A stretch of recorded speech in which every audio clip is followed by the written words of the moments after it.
few minutes late. We had some connection issues. Hello, Facebook. Hello, YouTube. All is good now in the house. I was just saying to our friends on Instagram that we are going to be having a deep dive into the vagus nerve. So that is the biggest nerve in the body. It runs from the brain to the gut. And it's called this gut-brain axis, which is where we get the microbes in the gut that communicate with the brain, and it controls anxiety and stress and so much more. It's completely fascinating. And I'm going to be joined by the founder of Sensate. I've got my little gadget here plugged in. I think it's fully charged. I was using it earlier, so you can see. I don't know if you've got your Sensate gadget, then you will know all about this, but we're going to be discussing it and also help for the vagus nerve. So let us see whether Stefan is in the house. Yes, I am wearing my Asquith. No, I can't see any request to join just yet. Oh, Victoria the Sloth says, I'm looking forward to relaxing in my Asquith gear when it arrives tomorrow. Yeah, this is one of their Batwing shirts. Honestly, I have had this for years. I can't even begin to tell you how long I've had my Asquith gear. It lasts and lasts and lasts. And if you were here last week when I was talking to Alice Asquith, the founder, all about fascinating natural fibres, bamboo, the organic cotton, the way that the bamboo holds its shape really well. So it's a bit like the leggings in particular, a bit like Spanx for your lower body, in that they just kind of suck everything in, and it holds its shape really well. It wicks moisture away from the skin, so it's really comfortable to wear. I know lots of you are massive fans. Anyway, to celebrate 20 years of Asquith, I hadn't realised they'd been going that long, honestly. They were such forerunners, this fab female founder fashion brand.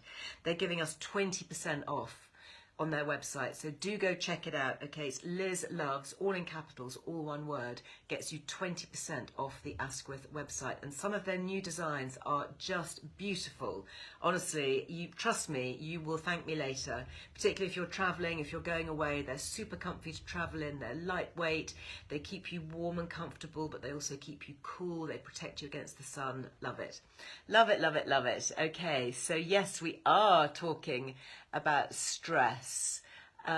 Now, I cannot see Sensate here, so maybe Rebecca or Betty, do you just want to check and see? I know on Instagram they are at my Sensate, so they may want to just send a request through using that.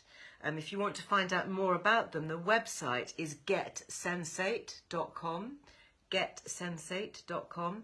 I know that Rachel, hi Rachel, my lovely, you are on Facebook. So Facebook, we can man the links and we can actually put in direct links to things. Obviously, we can't do that on Instagram, so we tend to put them in the bio, or you'll always find them on lizearlewellbeing.com. If you want to check any of the Liz Loves discounts, all the active ones are there with links, so super easy to find on the website.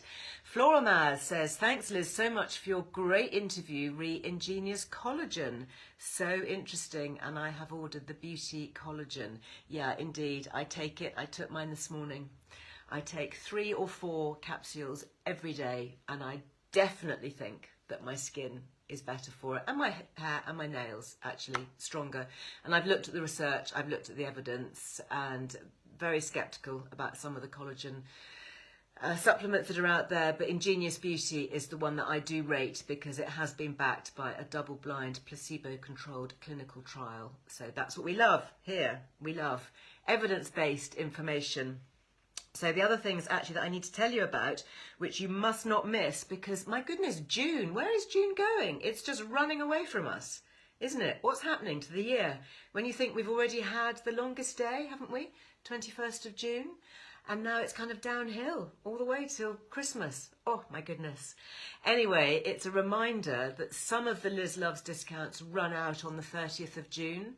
So just a quick heads up, particularly if you're going away, Alfresco, which is these lovely people, the anti-bug bite moisturizer. Oh my goodness, if you're going on holiday or going to be spending time outside in the garden, seriously, if you get munched by mosquitoes or midges, this is what you need. Again, clinically proven by the Hospital of Tropical Diseases to deter mosquitoes and biting critters. It smells amazing. It smells like a really premium perfume body cream, but it actually keeps the biting bugs away. Love it, love it, love it. So that is Alfresco Shop. Okay, if you want 20% off everything at Alfresco, you can get these little travel moisturizers as well, which I love in the tubes. And you can get the fine fragrance spray. This spray, just very quickly before we join Sensate, was the one that I took to Turkey because I just knew that the mosquitoes would be out to get me. And I used it, and I had a lovely taxi driver who took me to and fro from this conference that I was at. Oh, I should take it out of the package, shouldn't I, before I started the live. More haste, less speed. There we go. Let's take this out. There we go. So this is the one that I was using. It's called Power, Anti-Bug Bite Power. And it is a fine fragrance blend, and it is absolutely delicious. Anybody else tried this? It is so good as an evening fragrance. I actually want to use it all the time, just as a perfume, even if I'm indoors and nowhere near a mosquito. It's fine fragrance spray with botanical extracts. Seriously good. You can thank me later. Take it on holiday with you, but don't miss out because that 20% code is finishing on the 30th of June. So please, please make sure that you get that before you travel. Right, where are we? Sensate. No, you are not here. Oh, Stefan Vegas. Whoa. Vegas as in Vegas nerve, not as in Las Vegas. Otherwise, we're going to connect with somebody very interesting, the other side of the world. But hopefully this is the right Stefan. Hello. Hi, Liz. How are you? I'm very well. I'm sorry that we had a delay in connecting to you. Where are you talking to us from? I'm talking to you from the rural parts of Essex, the Essex-Suffolk border in Manningtree. Very nice. So I'm down in the West Country. So we've got east-west going on. Excellent. We've got it covered. We have it totally covered. In fact, we're global. Seriously, we're global. We have lots of friends tuning in, I can see, from Australia, from Kenya, from America, South America, Spain, rest of Europe, all there. And that's really appropriate because everybody has a vagus nerve, wherever you are in the world, yeah? Exactly. Everyone has the same anatomy inside, and that's what's important about Sensate. It's kind of cross-cultural. Absolutely love it. Every age, and we'll get on to that because my kids have these and they love them too. Tell us a little bit about your background, first of all. So medical and wellbeing background, which is why it's great to be on, obviously. So 50 years a meditator, 30 years as a integrated healthcare physician, founder of New Medicine Group in Harley Street, London, which was the UK's main integrated healthcare clinic. We had 300 years of clinical experience in the main team at one point. So, we specialised in seeing complex, difficult to treat people who had seen everyone and done everything and then came to us. Right. And so then what? So you started off with meditation as well as medicine, conventional medicine. Yeah. So interesting, integrating the two. Exactly. So Dad taught me and my brother to meditate when we were young, and obviously that was before I'd done any medical training.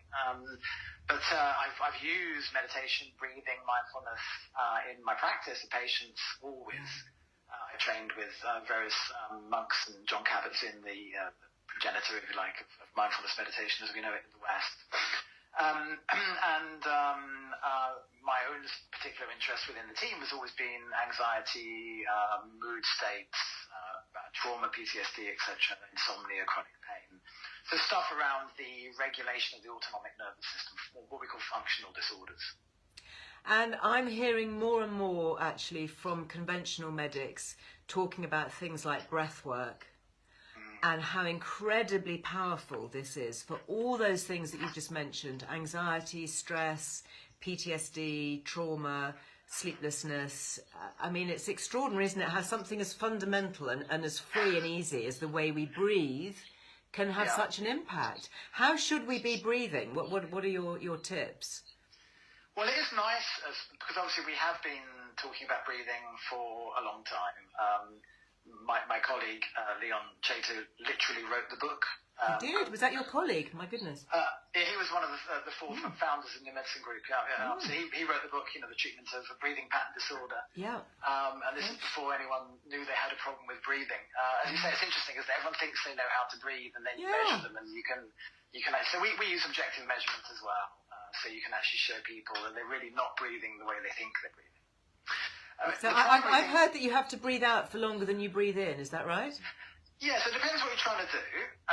Most people, the vast majority of people, aren't training to be, under ice athletes. Maybe not. So not in this life, no. Yeah, An under ice athlete, no thank you. I cold river swim and I cold water swim, but I'm not that interested in doing 15 minutes under ice. Yeah. So given that most of us don't need to do that, training to extend your breath hold, unless you're also going to be a free diver, is of limited use. Right. What we found in clinic is about 75-85% of people have a chronic hyperventilation problem. Now, obviously, the people coming to us were already segmented in as much as they were coming to us because they had... Because they've got a health issue. Yeah. Yeah, so of course, I can't say whether 75-85% of the general population has a hyperventilation problem, but it is certainly much more common than is commonly recognised. And, we call it the kind of, the undiagnosed health epidemic, really, because a lot of people are breathing in much more than they're breathing out. And the simplest way to think about it is that the breath in, the in-breath, the inhalation of oxygen, of O2, is all about activation of muscles and organs ready to act upon the emergency response. Right. So you breathe in and you become hyper alert, your senses sharpen, you hold your breath so that you can hear threat, and you can then spring, your tension, your muscles ready to spring. Ready to go. Yeah. Which is great. Great if you're being chased. Yeah. Great if you're being chased. Great if you are in a situation where there's genuine physical threat. Yeah. But the problem is society has fast outstripped evolution. So where the problem we have really now, really the main problem by far, is that our senses are constantly picking up the perception of threat when there is no actual physical threat. Right. So this emergency response is being activated dozens of times a day in some cases, or in some cases it's activated the whole time. It never deactivates. I know people who are super stressed the whole time and live in that heightened state of suppressed panic almost. Exactly. Well, it is essentially suppressed panic. And the problem is when you're locked in a kind of hyperventilatory panic state, you don't know that you're highly anxious and highly stressed because that's just your normal now. Right. So then if you breathe out,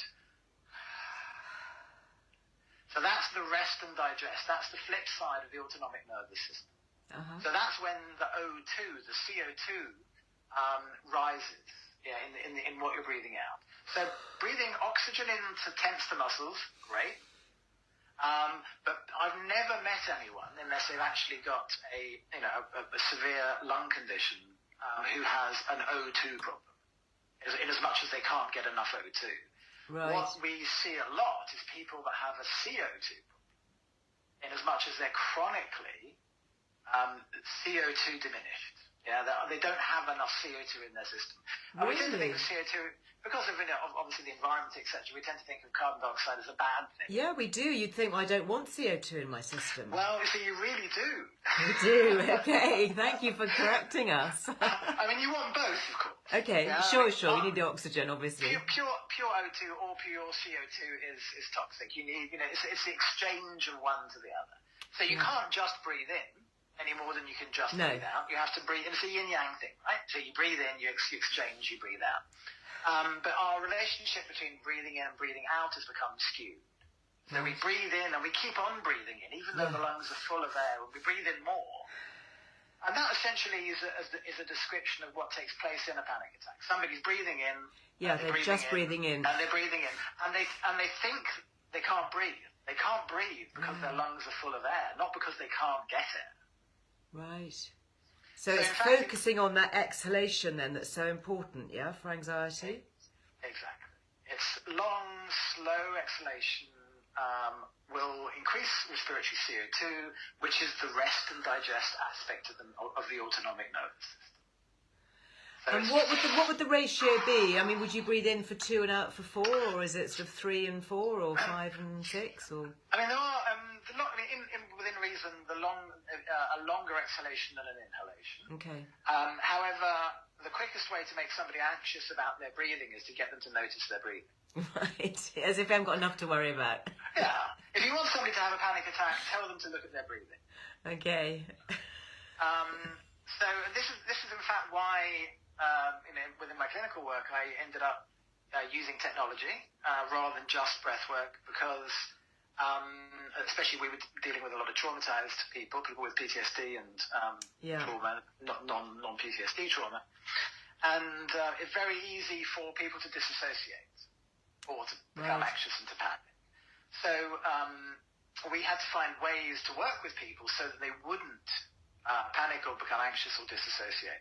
And there's something I call the dark side of mindfulness, which isn't really talked about enough, I believe, which is that really quite a significant proportion of people who try to do mindfulness or other types of meditation, or who try to do breath work, who use the apps, actually have an adverse reaction. Gosh, why would that be? Well, as I say, if you want someone to have a panic attack, the easiest thing to do is to tell them to notice their breathing. Right. And because we are, in the developed countries, we are so overwhelmed with information and with input. Yes. We cope with that mostly by being distracted. Yeah. So then, of course, if you sit down and you try to notice your thoughts and you notice your body, what you notice is how busy your mind is and how tense your body is. Yeah. That's not going to make you feel good in the short term. Yeah. Absolutely. So you have to pendulate and titrate. So you have to go very gently. Mm-hmm. So yes, you could set them in the 6-4. The 6-4 breath is good. 4 in, 6 out. Yeah. And then you're doing 6 cycles per minute. Mm-hmm. And there is something magic that happens at a roughly 6 cycles per minute, 5.8 actually. Oh, but really? It's between 5.8 and 7.2 breaths a minute. The heart and lungs go into cardiac coherence. My goodness. But if you are over breathing, which is, as I say, is incredibly common.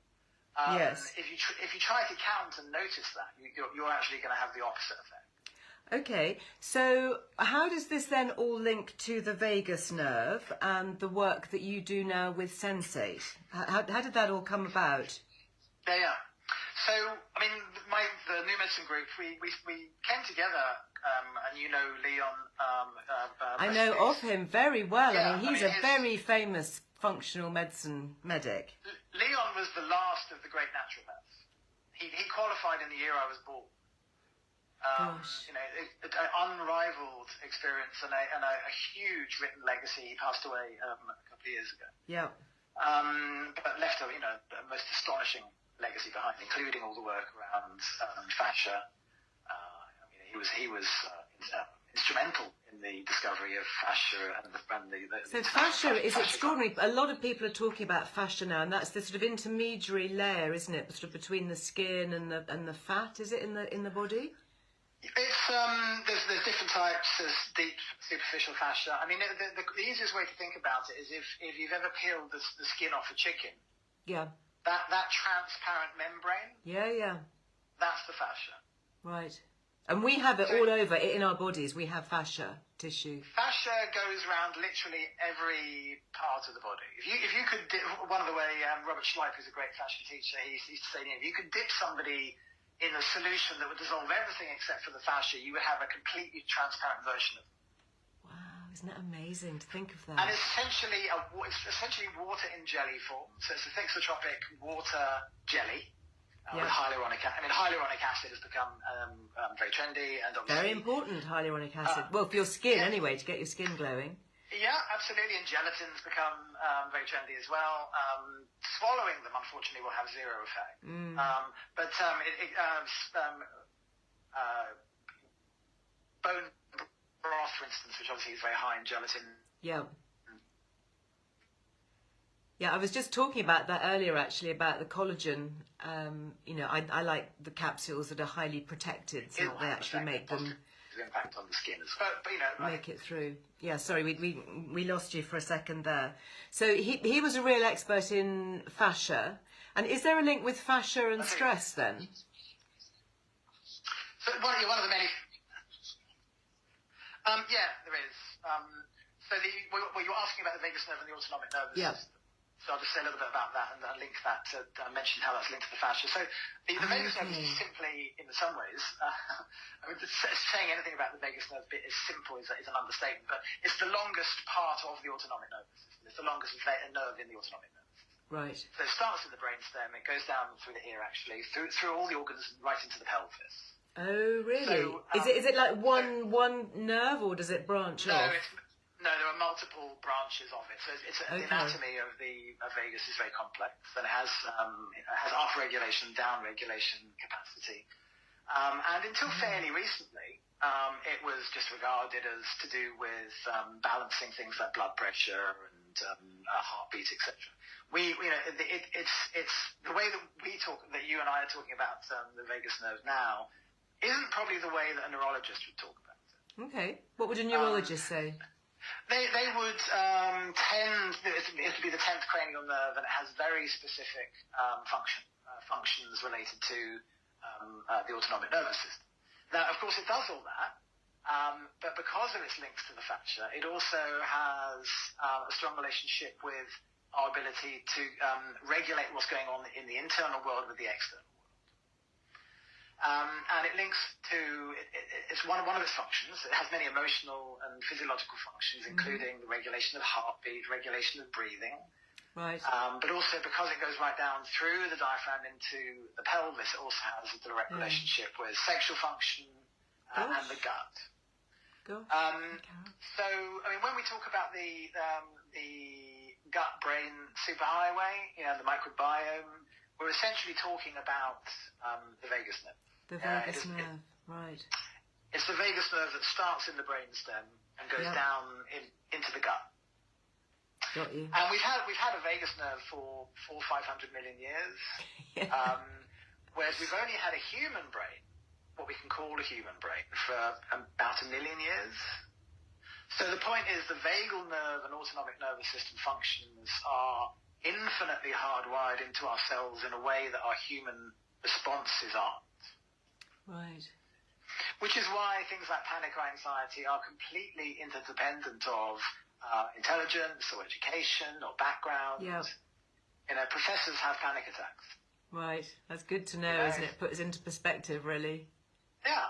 So it's the most primal thing then, the vagus nerve and its action and the way we're responding to it is like the master controller from what you're saying. Yeah, I mean, its use can be exaggerated, of course.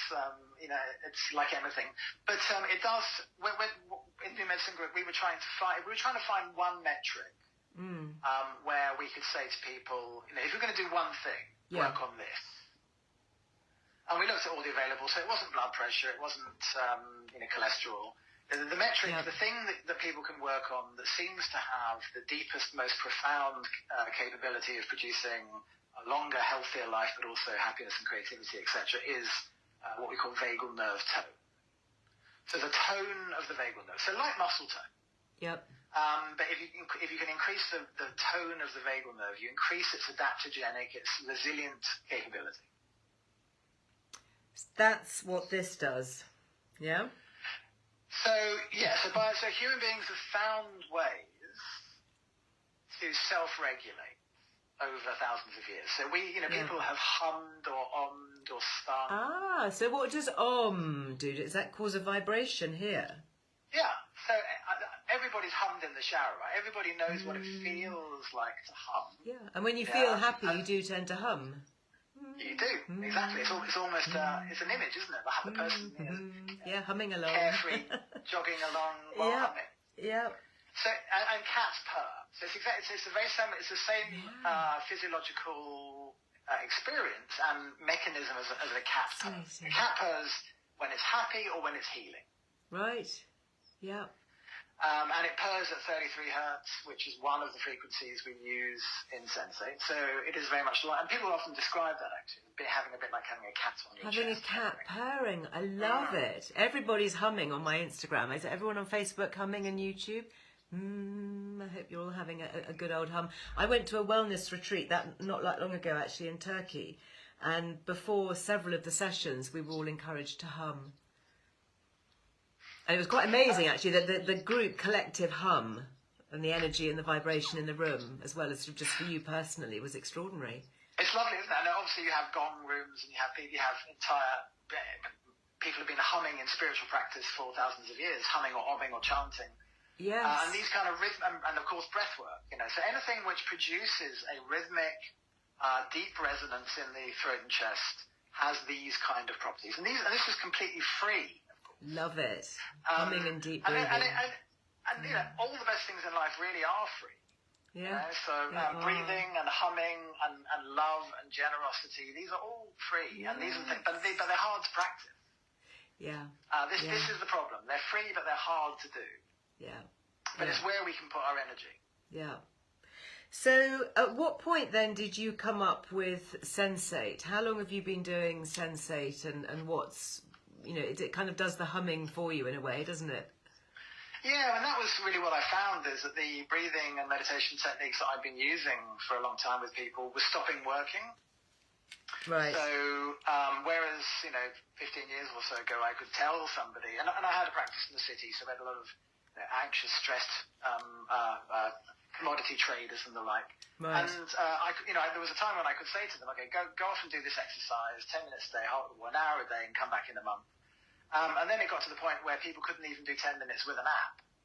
They said, I tried, but I'm just sitting there and I'm feeling anxious, or my mind's racing, I'm thinking about all these things. Sure, if you have to think about it, it's really hard. It sounds stupid, doesn't it? But actually switching your brain off and just making yourself do the breathing or the humming can be a challenge. Let's face it. Well, it is. The reality is that it is a challenge. What the device does is it kind of gets people to the point where their own ability to self-regulate is improved to the point where they can then do stuff themselves. Yeah. So it's not meant to be a replacement for meditation. It's not meant to be something which you necessarily use forever, although we have had people using them for years now because it's a very enjoyable thing to do. It feels great. And to be perfectly honest, I've largely given up classical meditation, and I now use it for do a 10-minute session a day myself, which is what we suggest. We suggest people use it 10 minutes once a day. 10 minutes once a day. Well, we do have a Liz Loves, by the way, which gets you 20%. It gets you £20 off. £20 off if you want to go and take a look at getsensate.com. And I first started using this. Is that a code? Is it Liz Loves? Yeah, Liz Loves apparently. That's what my notes say. All in capitals, all one word. Gets you £20 off. Okay. My team will let me know if that's not correct, but that's what I've been told here. And I first started using the Sensate probably, I would say, over a year ago.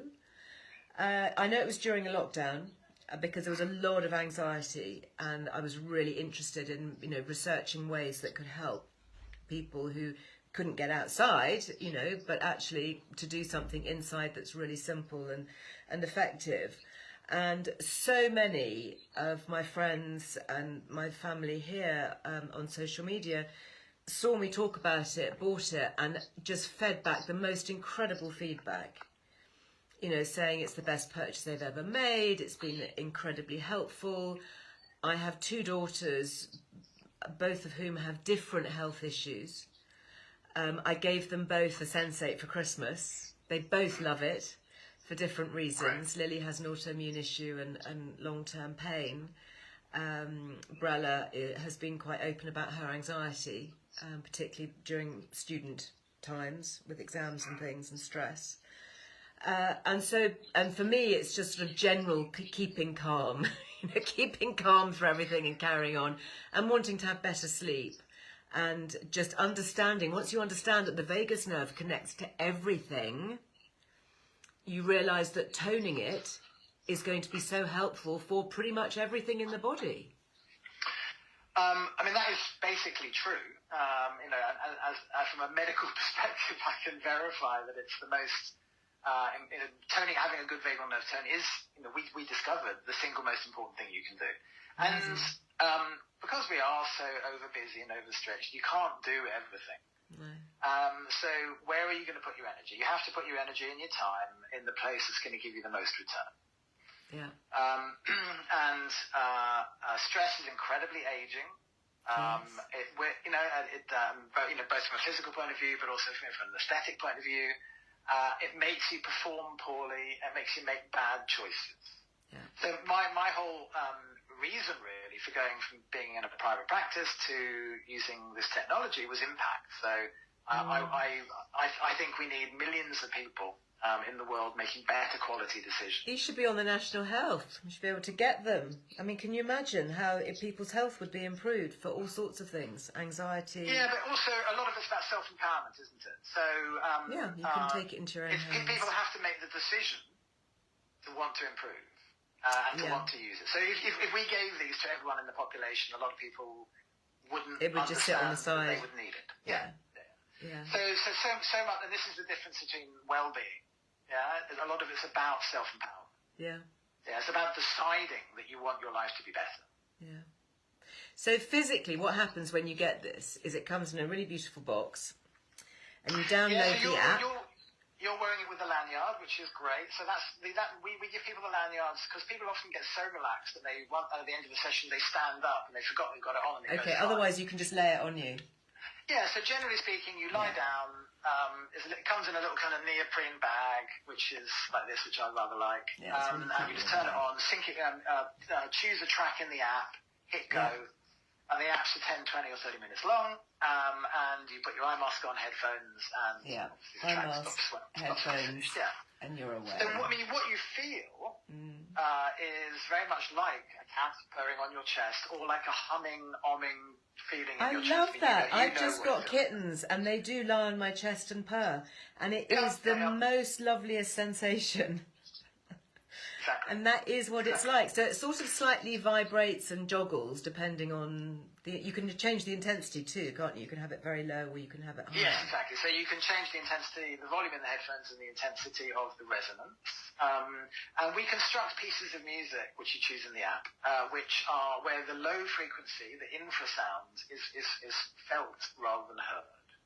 And that's essentially the way it works. So that's why it's vibrating. That's why the vibrational bit is important with the music. It's not just playing vibrational music, which is very healing and calming and has lots of benefits.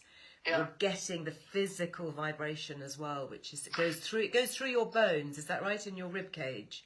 Exactly. That's the thing that makes all the difference. So it's it's going through low frequency sound via bone conduction into the chest, and there's a lot of hollow space in your chest. Yeah.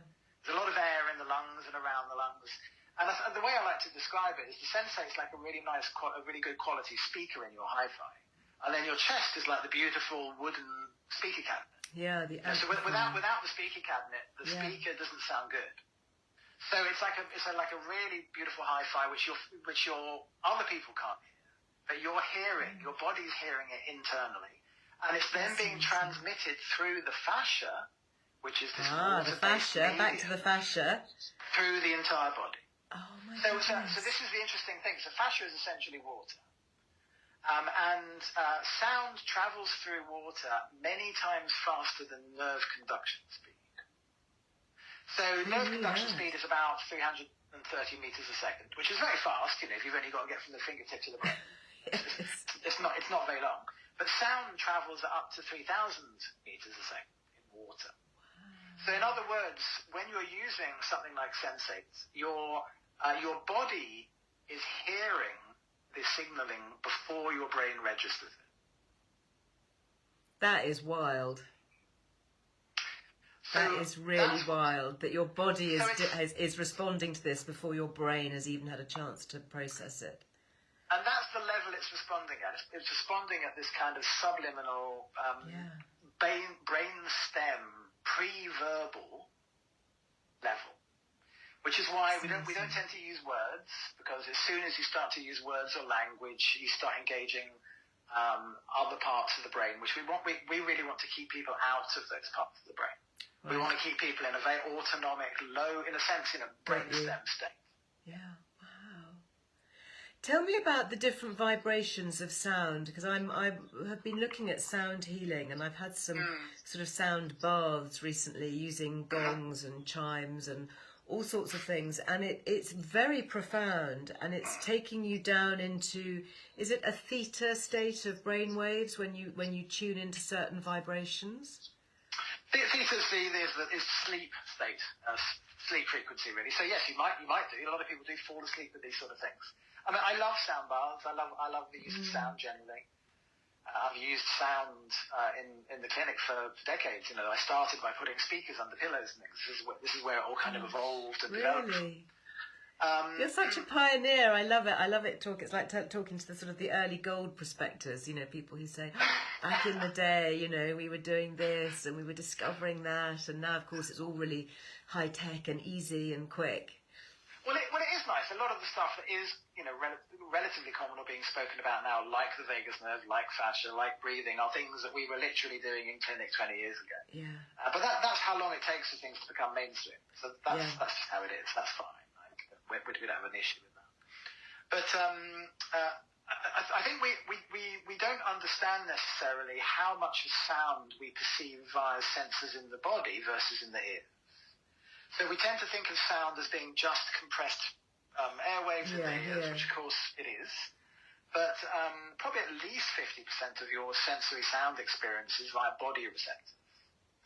And because that's going on the whole time, you don't really think about it. No.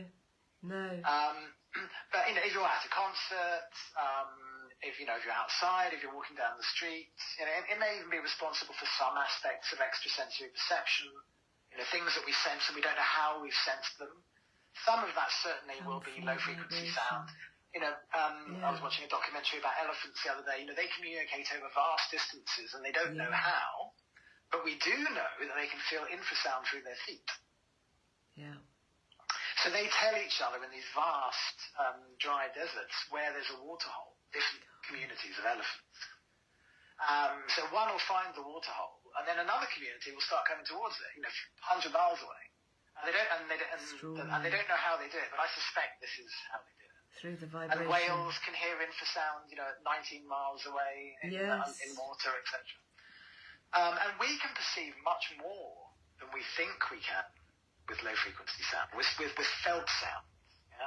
So if you look at, if you do what I've done, which is go around, and England's unusually blessed with a high number of excellent large cathedrals, which have fantastic old organs in them, and all sacred music, all music had an infrasound component to it.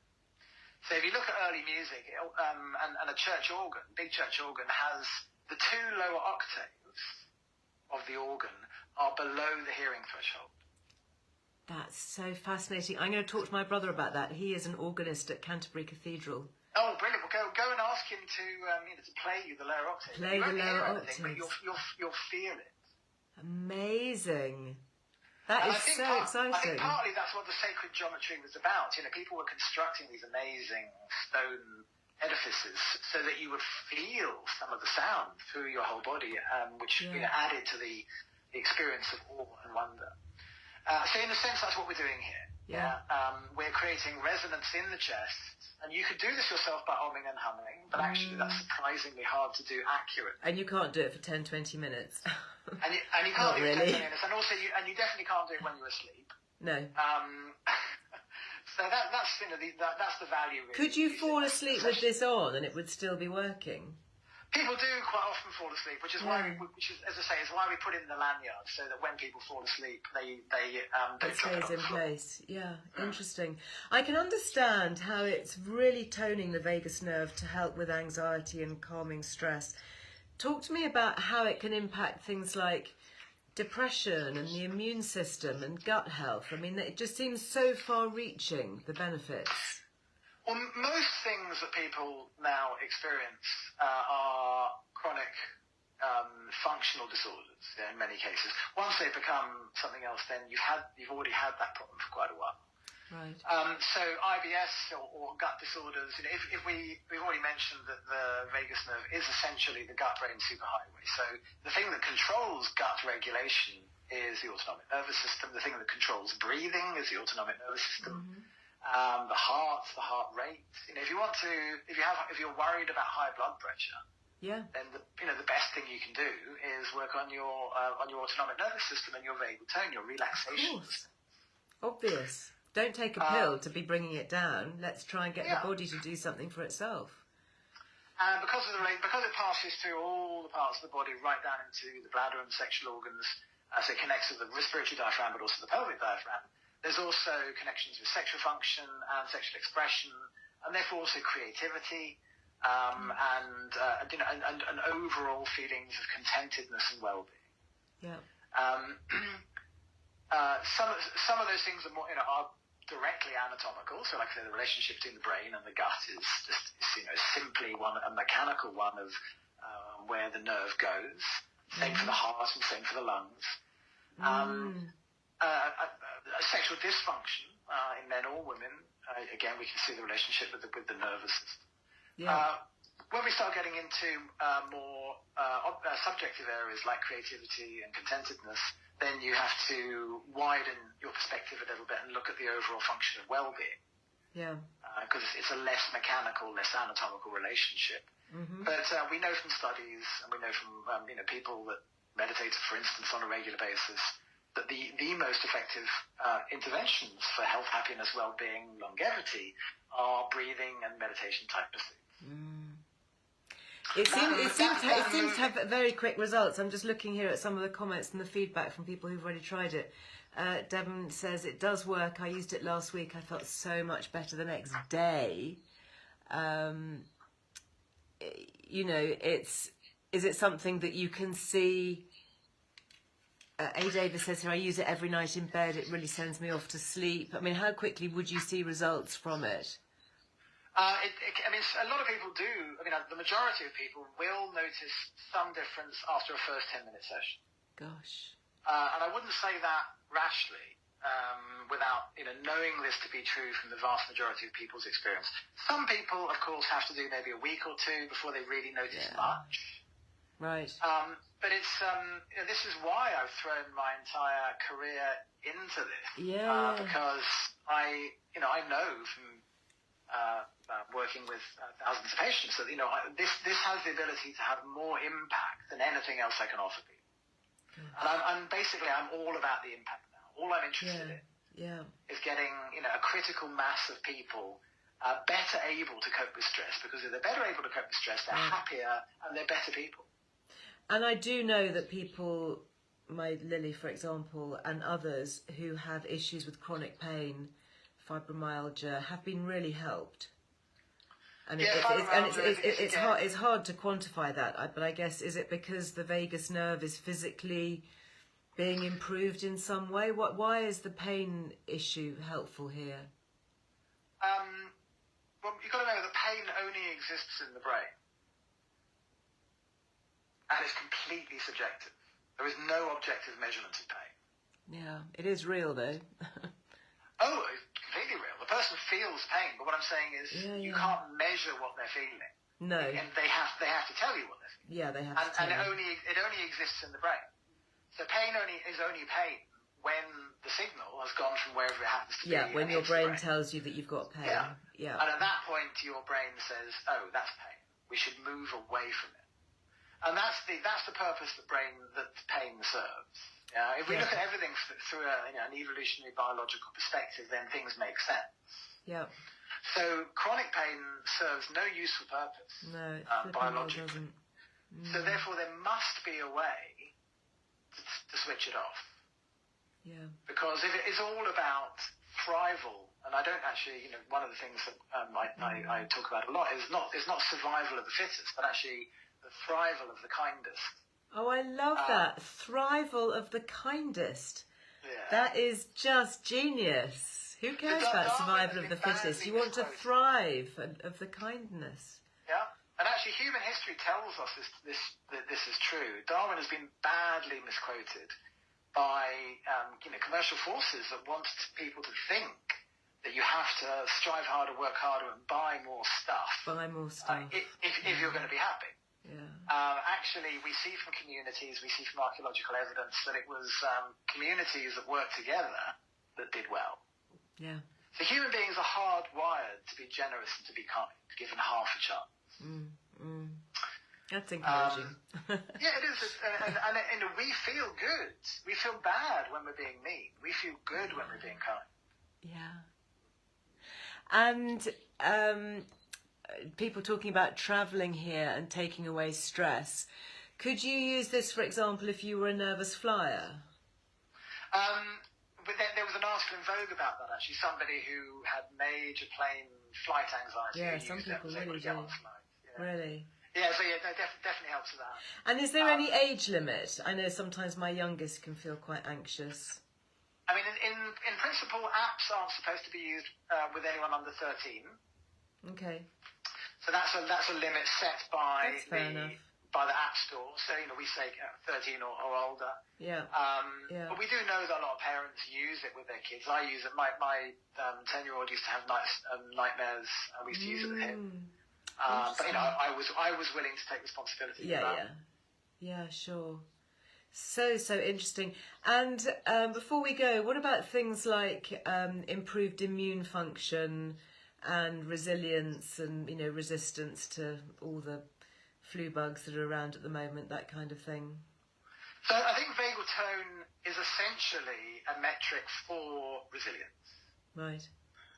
Because it's all the metrics we're getting interested in: heart rate variability, blood pressure, resting heart rate, all the metrics which are being used by the longevity people to indicate lifespan are essentially all controlled by the vagus nerve. Yeah. So if you're going to do one thing, go to the source, tone the vagus nerve. Yeah. And that doesn't have to be using sensor. That includes humming and being kind. There's lots of ways in which you can tone the vagus nerve. I love that. Being kind will tone your vagus nerve. Absolutely. Being in nature is incredibly important. Time in nature. We have to spend time in nature. Yeah. This could not be more important. Lovely comment here, just in case it disappears. A. Davis says, I got mine as I had high blood pressure and I've been pretty unwell with long COVID. I must say, I feel this is helping me to stay calm and I feel rested. So this is why I do this work, because, I use this have now run something like well over 18 million minutes of sensate time. And as I say, the response rate is incredibly high, well above 90%. So I worked out the other day, it would have taken me over 300 years in clinic to have the same level of impact as we've already had. Gosh. So because the whole thing for me is about trying to help as many lives as possible, this is absolutely the way to be doing it. Yeah. And also if an individual feels better, you'll know this with your daughters, right? If an individual feels better, the people around them feel better.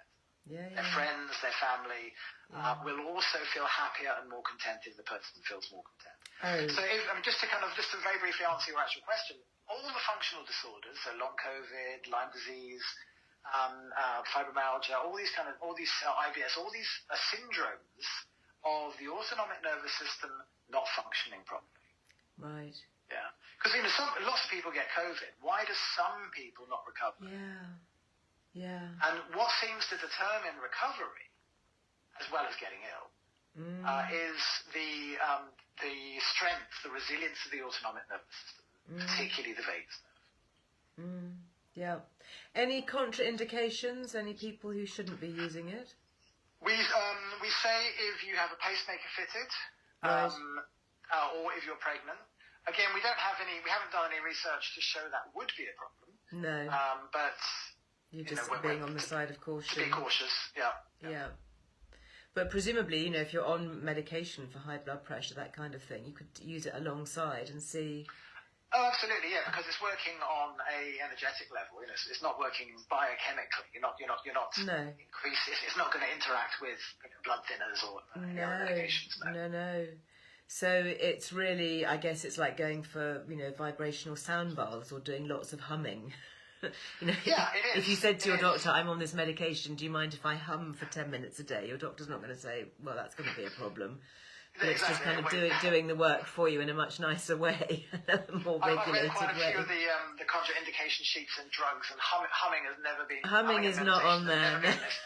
It's just stronger and more direct, because if you're, I love sound baths. Yeah. But obviously, if you're surrounded by sound, that's quite different to having the sound really being generated inside your own body. Yeah. Yeah. Either by yourself, but then it's active, so you can't be passive, or by using a technology that will do it for you, so you can be passive. Yeah. Fantastic.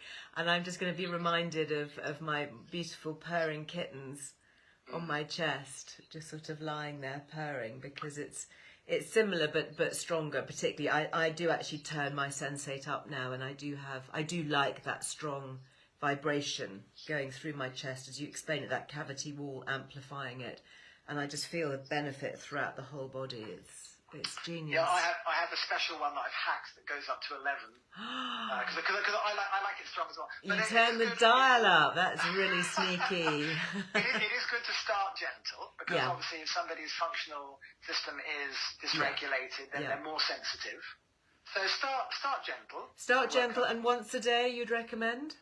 Yeah, generally once a day. Okay. Yeah, start low and work up.